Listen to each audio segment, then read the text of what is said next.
anyone who disparages value investment should probably think twice.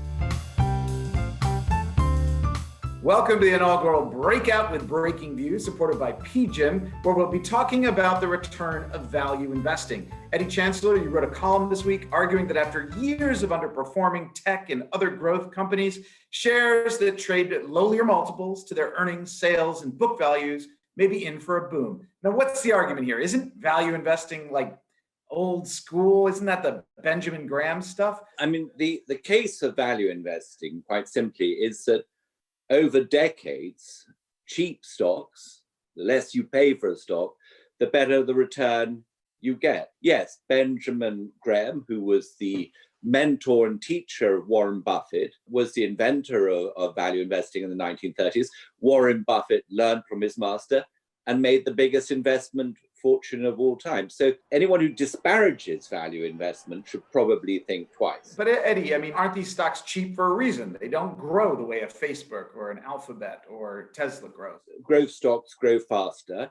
Trouble is that investors tend to put too high a valuation on them. So you pay too much for growth, and they also pay too little for investment prospects. Now, this gets particularly pronounced at periods of stock market bubbles. Think back to 2000 when the internet was going to take over everything. Yes, it took over everything, but that didn't stop the NASDAQ from falling, 85, 90%.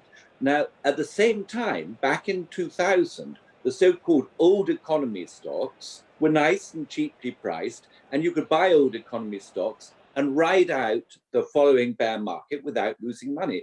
And what we find, and this is a paper written this last month by Rob Arnott of Research Affiliates and his colleagues. And Rob Arnott is really probably the world's number one quant investor analyst. And they make a very compelling case that when stock market bubbles burst and when value is cheap relative to growth, then value does very well. And at the moment, says Arnott, value has never been cheaper relative to growth. So if you think there's a bubble and if you want to preserve your capital, then you probably want to be thinking about value. But you don't want to be thinking about US value because US value stocks are currently relatively expensive. The US looks highly valued relative to others. What does your research tell you, where there are pockets of good value? Rob Arnott and Research Affiliates point to the UK, beaten down by Brexit, locked down for the better part of 12 months and counting, I can tell you that. That's been very bad for value stocks. Emerging market value is also looks reasonably cheap. And then perhaps most attractive is Japan's small cap value. So you've got it's possible now to put together a nicely diversified basket of international value.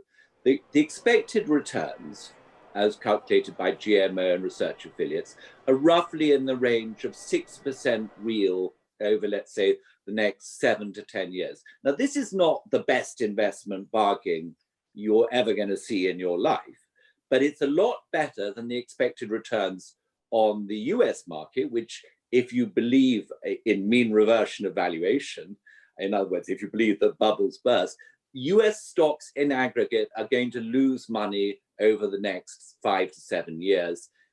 If you want to avoid losing money, then you probably want to think about value. All right. Well, on that helpful and cheery note, Eddie, thank you very much. We'll be back with more breakouts from Breaking Views soon.